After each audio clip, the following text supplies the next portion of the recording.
everyone, and welcome to our YouTube channel, Moneyline with Nancy at TV. In case you're not a subscriber yet, please do subscribe. Just press the subscribe button as well as turn on the notification bell so that you can get notifications when we upload our videos. Don't also forget to subscribe and join, follow, like our other social media platforms. Of course, you're seeing it right about now. Don't also forget to share this video across your platforms. Enjoy the video. Dr. Bamidele Ayemibo, lead consultant, Treaty Impex Consulting, is joining me right now. We're looking at the topic from raw to refined, making Nigeria's exports work for the economy. What is actually making, why are we not making exports work in the economy? Is Dr. Ayemibo there? Can you hear me? Yes, I can hear you loud and clear. Okay, Dr. Ayemibo, the first question to you is, we know that Nigeria has been exporting raw materials for decades now. In your view, what do you think has fundamentally constrained our ability to industrialize through trade? Dr. Ayemibo, please, can I see him? Yeah. Yes, I can see you. Can you see me? Yes, I can see you now. Okay. The Long question time is, no see, what though. has... I say long time no see. Yes, good to see you again. Yes. So go ahead. Okay, yes. What has constrained us from industrializing? What was the question again, please? Yes, what has constrained us from industrializing through trade? Fundamental constraints, yes. I think that the government is not doing enough, and I will show you an example of that. We are in a situation where we need a lot of exports to go out. And we are growing. NEPC must be commended. I mean, we are seeing some traction. But NEPC can do a lot better than they are doing. But I'm aware they are constrained with funding. So do you know today that Nexim Bank cannot give more than 5 billion to anybody? 5 billion. They were at an event recently, and someone on the panel was confronting them. Look, why would you say this is the maximum you can give? And it's not the fault of Nexim, because they also have limitation on the capital available, number one. Number two, their board has not been constituted, as at my last check. And that restricts how much they can give out in terms of loan. Because, so if you need 1 billion, 2 billion, you need the board approval. I understand the MD is creatively working with the minister to see how they can get a final approval for this. Nigeria today needs to grow its non-oil export, but the support structure that will help are not in place. The institution that is supposed to drive that process are not well funded. So that's why I said, I believe the government is not doing enough. Some effort is being made. It's not like nothing is being done. But I believe, when the president is making speech and every time you are hearing export, non-oil export, we call it body language in Nigeria. That kind of body language, I'm not sure we're getting it enough to be able to get the lieutenant to really drive this process in a way that can help the economy to generate the forex required, particularly from value addition, like your topic said, from raw to finished product. Yeah. So let's take a look at another angle concerning this conversation around the Nigeria First policy, which the presidency just announced. And I'm assuming that what is in the mind of the president is to promote made in Nigeria, buy Nigeria, made in Nigeria, everything Nigeria. That sounds promising, definitely. But do you think that it comes with enforceable mechanisms beyond just talk, or are we perhaps even merely renaming an old ambition? What are you seeing enforceable mechanisms around that to be able to promote that? Because that talking about raw to refined, that is a very good policy, but perhaps on paper. The challenge of Nigeria is not always policy or laws being in place. Many people will agree that the challenge we have as a nation is implementation and enforcement, like you said. Implementation and enforcement. You also remember recently the Senate passed a bill. I don't know if House of Rep has passed that bill, even though there are a lot of issues against that bill. Maybe we'll talk about it in the course of this conversation. But they passed a bill that 30% value addition must be added to any raw material leaving the country. Yeah. Any raw material leaving the country, which on the surface appear commendable, but had a lot of issues around it. Now, Nigerian force is very good, but what are the support structure to help Nigerian force? If someone is bringing in foreign goods that is cheaper than Nigeria, even after paying duty, people are going to buy that foreign good. You know, there was a time, I think it was one of the multinational in Nigeria that said that year, corn in Nigeria was 120,000 per metric ton, but they imported into Nigeria landed cost about 40, 50,000. Landed cost with duty about 40, 50,000. But importing was about 110, 120. Sorry, landed cost about 40, 50,000. But importing it, sorry, landed cost 140, 50,000. But producing locally was about 120,000. Those are the issues that we need to look at. That I know recently we had the announcement of recapitalization of Bank of Agriculture, which is very commendable, extremely commendable in my opinion, because Bank of Agriculture have been moribund for many years, which is going into territory where they are not supposed to be. But the question is, what are we now doing now that we capitalize? Because the idea is to increase production and drive down the cost. Because one of the reasons also why we have issues, for example, ginger is having issue in export from Nigeria because the cost of production is so high because there was an issue with the farming season in which there was pest that destroyed the crop, reducing the amount of raw material, amount of seedling for the next season, and that has made the price to be outrageous. Very right outrageous. now. I tried to buy ginger the other day, just a small plate. I was sold 10,000 naira. Now, those are the issues. Now, do you know what the government could have done is immediately that thing happened, subsidize the procurement of seedlings immediately. Because we don't have enough seedlings in the country, so people now have to spend more. Because they pay more for seedling, the cost of the product went up. We are not even competitive in the international market again. Those are the issues I think we need to look at. So if we're going to say Nigerian force, what are the structure in place to be able to ensure the people producing are getting raw material at a cheap rate, enough to make them competitive in even locally compared to the imported goods?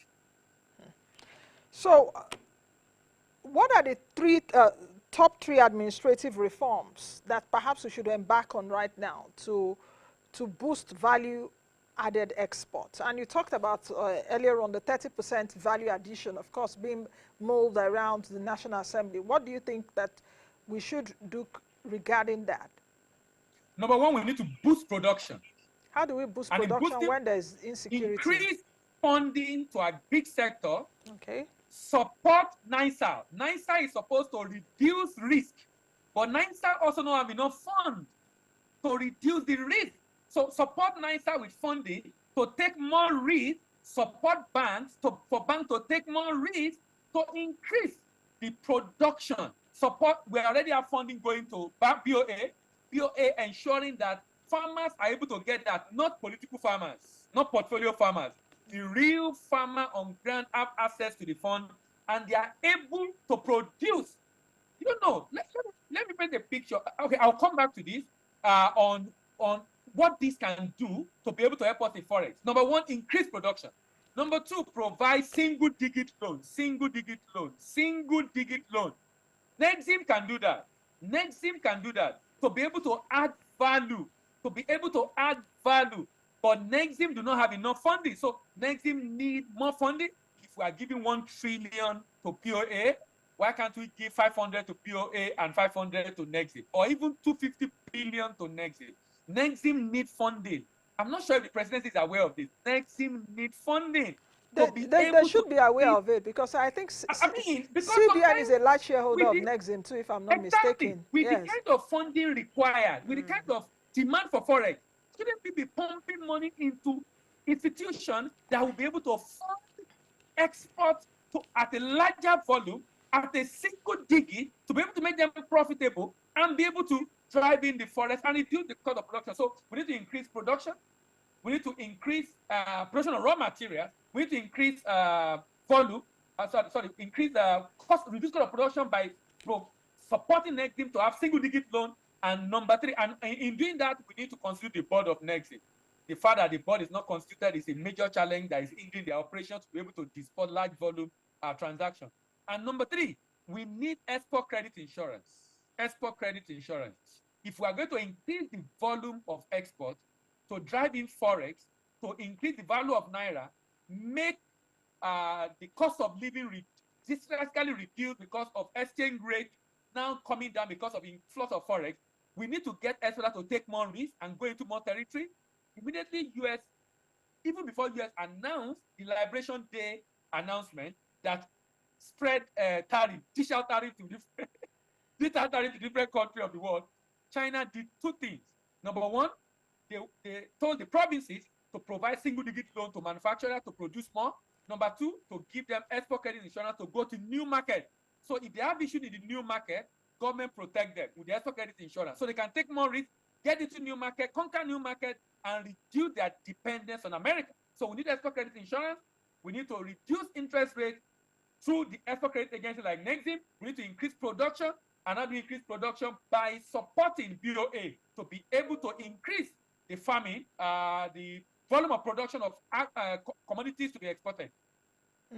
So how do we reimagine our export institutions? You've talked about Nexim, you've talked about BOA. There are also other export institutions along the value chain. You talk about NEPC too, but there is customs, there is NAFDAC, there is SON, the ports also within that, export and trade corridor. How do we reimagine our institutions? Do you think that these institutions right now are equipped for today's trade that is gone continental, the African Continental Free Trade Area, today's trade that is actually global markets focused? Because global markets really reward specialization and scale. With President Trump, one day one drama for President Trump, one day one tariff, there's drama around the White House. How should we now reimagine our institutions, especially these ones that I've mentioned? Number one, NEPC needs to increase the number of exporters in Nigeria. I'll come back to that, because the exporters right now, NEPC confirmed that we have over 20,000 registered exporters, but every year less than 1,500 exports. If you add both the official and non-official, I mean the people that do the informal trade, maybe about 1,500. Now, what that means is that the big exporters have reached their limit. So if they are doing $5 million in a year, or $100 million in a year, or $20 million in a year, that is how much they can do in a year. But if we can get more businesses in, we can increase the number of exporters. US have over 300,000, UK have over 150,000, South Africa have over 10,000, Nigeria have less than 2,000, less than 1,500 exporters. So we need to increase the number of exporters. Number two, we need to support local shipping. There must be a deliberate initiative by the Minister of Blue Economy to support local shipping. So the local shipping line to be able to buy ships that will transverse West and Central Africa. This is the challenge of AFCFTA. AFCFTA have fixed one of the major challenges, which is payment with Pan-African payment and settlement system. The other issue has not been filled, which is the movement of goods. Recently, I've forgotten the name of the shipping line, a local firm who announced that they've acquired a vessel that will enable them to move goods within Africa.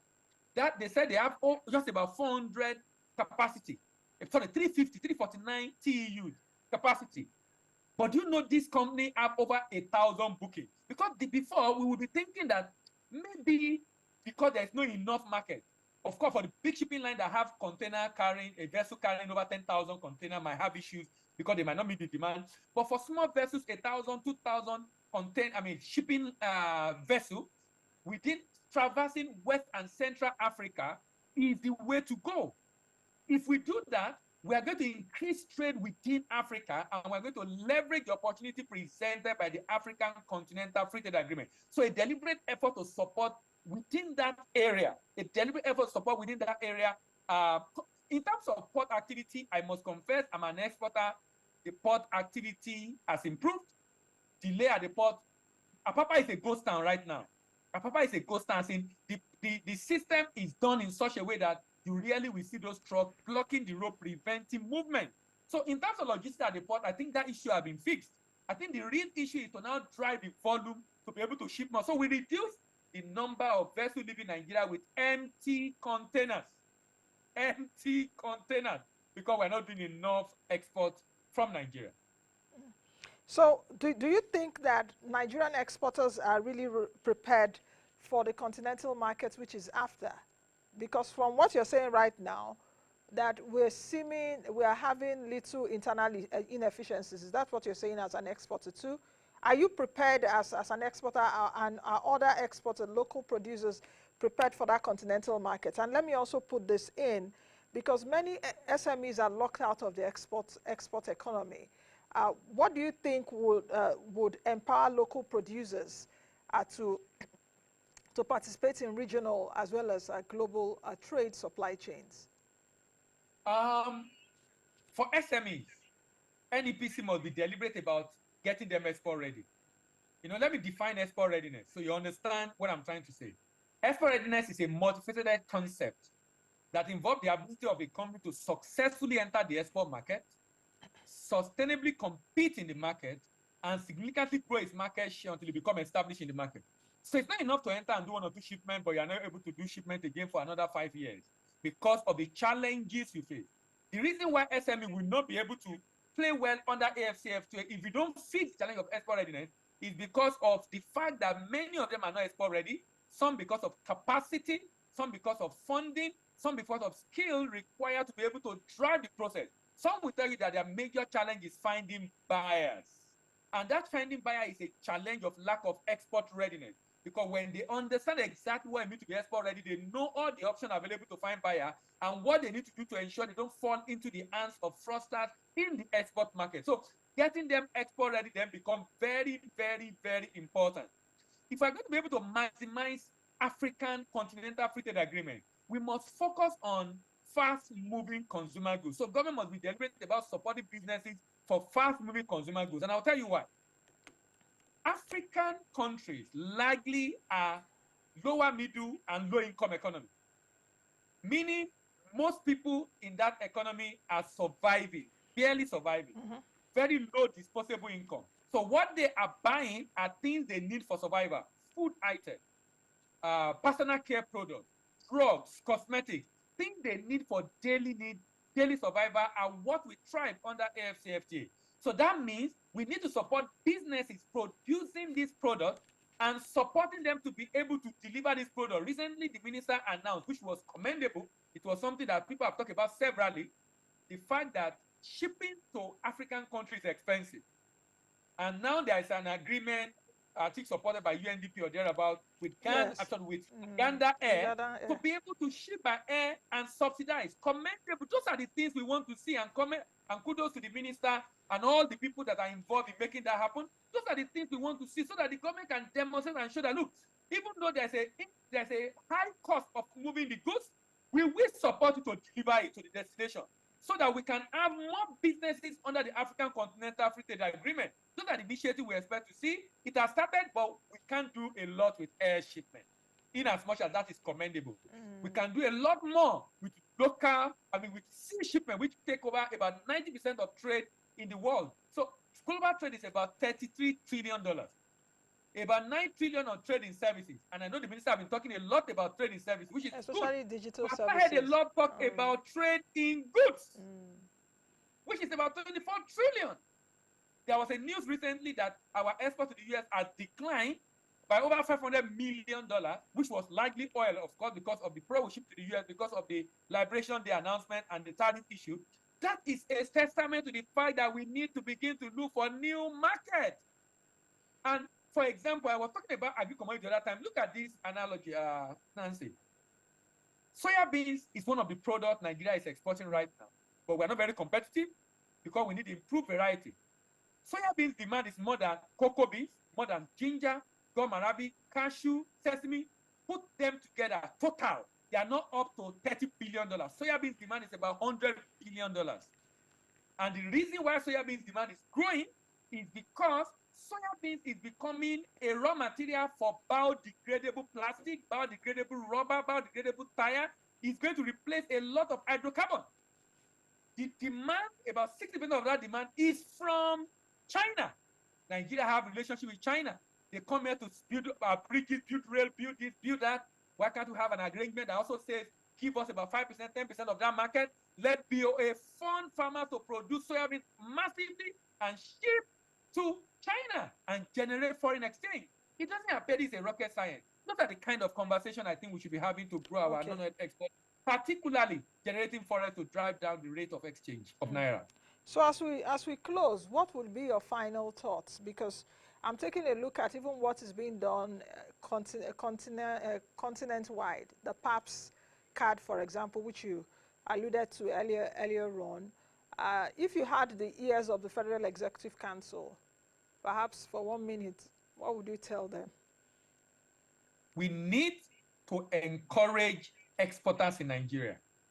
How should we go about that? What kind of I'm saying model? that now. Yes, yes. I'm saying that now. The Export Expansion Grant, which is the only EEG. surviving incentive to drive down the cost of export, is not always in the budget. They have to fight and fight and fight, and we keep having a lot of backlog.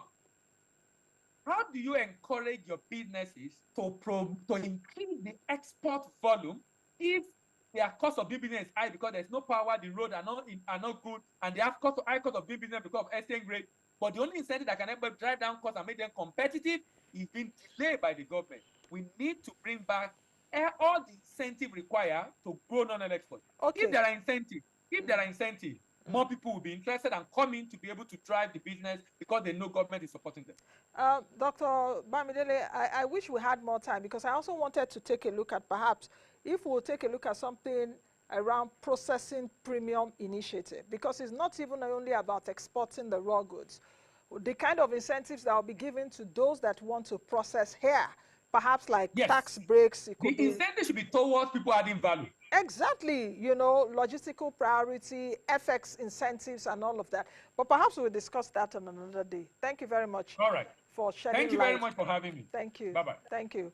All right, I've been speaking with Dr. Bamidele Ayemibo. He is the lead consultant at 3T Impex Consulting, and we've been looking at from raw to refined, making Nigeria's exports work for the larger economy. So from inflation to exports.